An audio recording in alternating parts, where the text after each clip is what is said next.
Ang aliwalas dito guys, oh. Ganda, di ba? Pero meron pa rin ano, nagkakalat. Tingnan nyo naman, oh. Meron pa rin taong nagkakalat ng plastic.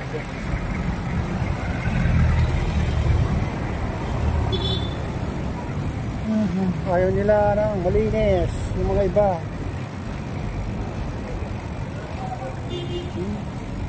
Ganda tignan pag ganitong mga kabayan, malinis. Dati to, putik-putik pa nga eh. Pero tignan naman ngayon, talagang malinis, lumuwag, nawala yung mga putik-putik dito guys. Oh.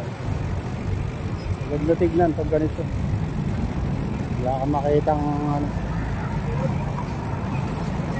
putik-putik sa maglakad.